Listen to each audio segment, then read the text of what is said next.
I wanted to pick up some comments, if I can still find them. Here we are. Owen Pavey says, I looked across social media platforms yesterday, and not a single person who voted Reform actually talked about what changes they want to see at local level. It was all about boats, migration, and socking it to the Liberal elite with the biggest earning MP ever on record. Some reference to Doge without realising that the same Department of Efficiency set up by Musk has been proven to cost more than the savings it claims to make. All in anger and desperation, which will inevitably turn to buyer's remorse. Yeah, well, it takes some time for that.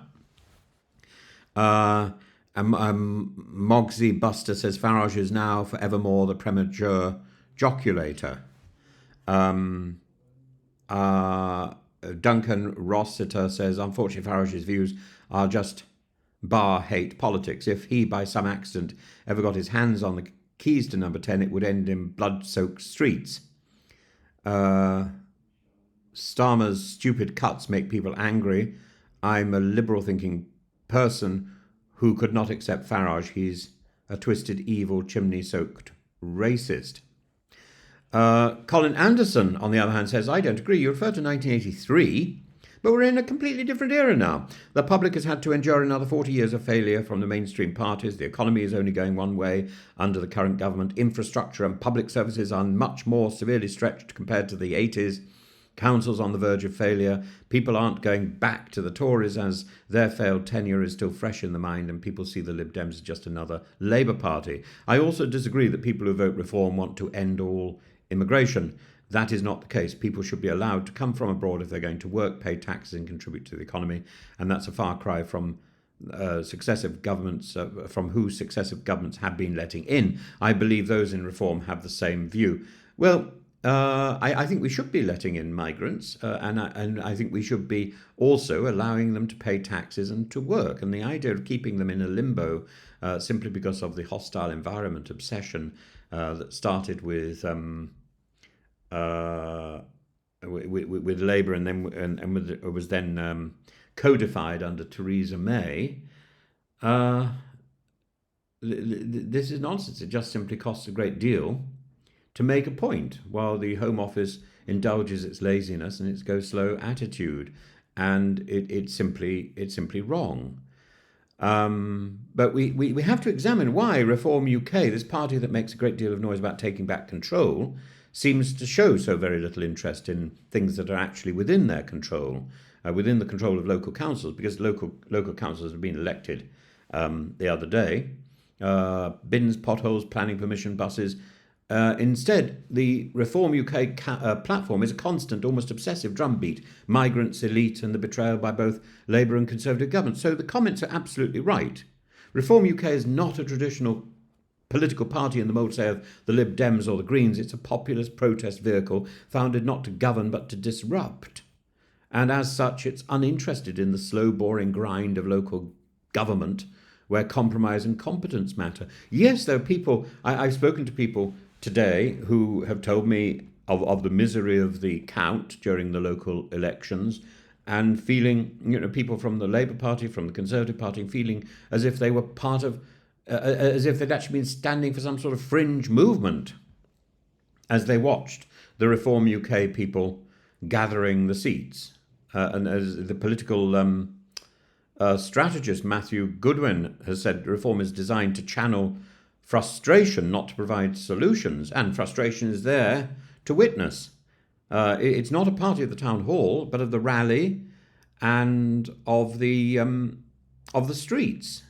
Local government is about delivering garbage collection, rubbish collection, maintaining roads, enforcing parking regulations, ensuring that parking regulations don't become absurd, as indeed they have in Rugby. Reform UK isn't about that. It's about declamation, it's about shouting, it's about protest, literally protest, protestant. To protest is to shout. The moment you ask Reform to talk about pothole filling schedules or school catchment areas, the magic fizzles. You can't imagine Andrea Jenkins pothole filling, can you? Andrea Jenkins is about spectacle, is about PR, is about wearing the right dress for the occasion, it's about standing out from a crowd. I mean, she stands out brilliantly, and then she puts her finger up, wearing bright yellow. And yesterday, She was wearing this wonderful silver, I was going to call it dress, but I think actually the American term gown is significantly better suited. I remember gowns like that in the West End production of Follies. Diana Rigg was wearing something very similar. Maybe Andrea Jenkins just borrowed her wardrobe, and she looked spectacular. And then she opens her mouth and she talks filth. You know, it's the whole point of Reform UK is to keep the conversation emotional and focused on them rather than focused on the job that's needed. Bins and potholes are a shared problem. They require cross-party work in collaboration with local councils, long-term funding plans. I'm not suggesting all Reform councillors are hacks in the Andrea Jenkins mould. They're not. I've known Reform councillors. I've worked with some, and they're wonderful people in all walks of life. People who are committed to the local, and indeed, when I was accused of not being local, when I was standing against Andrea Leadsom, hilarious. And because I raised issues about Islam and and wanted to take a more positive stance, because this didn't go down well with Farage and co, and also because I outed Farage for indulging racism, I was accused of not taking localism seriously enough. Well, I take localism very seriously, and so the accusations didn't really land. But I think that's the only time when UKIP or Reform UK or Change or all these other organisations become local is when they think they can score a point. A video of Nigel Farage standing next to a wheelie bin will not go viral unless he's shouting about illegal immigrants hiding in that wheelie bin. And that's because Reform's model is one of perpetual insurgency. It thrives on the idea that everything is broken because of them, the elite, the politicians, the civil servants, the globalists, the migrants. If the roads are bad, that's not because of Reform UK's inadequacy, it's because of immigration. If your GP is delayed, it's because Britain is full. Reform UK's rhetoric follows this familiar populist pattern of attacking in all directions, downwards attacking migrants, asylum seekers and benefit claimants, sidewards attacking both Labour and Conservative establishments, upwards attacking the elite, the woke culture, and the supposed conspiracies of silence. Andrea Jenkins, in her victory speech as Mayor of Great Lincolnshire, didn't mention roads or housing. Instead, she claimed that she'd been the victim of soul-destroying personal attacks from the Conservatives and dirty tricks. This wasn't a local speech, this was a grievance monologue. And Farage, meanwhile, declared, "They're not laughing at us now." Well, he's already said that once. He's already said that about Brexit. And actually, we are laughing. We're sniggering into our beards because Brexit hasn't worked, has it?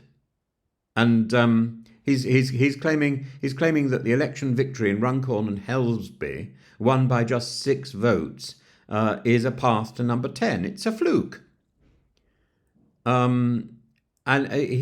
It's not about town councils. It's not about improving drainage. No, it's about straight to Downing Street because we won by 6 votes. That's the crux of it. Reform doesn't exist to fix your local area. It exists to amplify a national rage which has no direction. Up, down, sideways, who cares?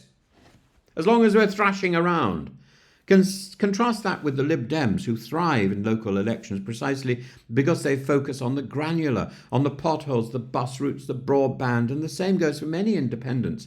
They win by doing, not by shouting. They win by ringing on doorbells and answering letters. Reform UK doesn't attend parish meetings or worry about planning appeals. They aim to win anger, not approval. They don't build trust. They inflame suspicion. And there's another reason Reform doesn't engage in local issues. They have no party infrastructure to do so. They have no local government tradition, no councillor base to speak of until very recently, and no serious policy platform on local government finance. In 2024, many of their council candidates were parachuted in with little or no local knowledge. Some didn't even live in the area. One candidate in Essex was asked about the pothole crisis in the local paper and responded, "Well, that's not really our issue." Quite. In truth, local governments demand seriousness and Reform offers spectacle. Reform UK is not interested in bin collection because bins don't polarise. Potholes can't be scapegoated. Street lighting doesn't stir the soul. Reform's model relies on performance rather than government, rather than doing. It relies on anger rather than action. It relies on rhetoric rather than reality. It remains to be seen whether voters, having handed them a handful of council seats, will soon demand from them something more than rage, because rage, however satisfying in the short term, doesn't fill a pothole.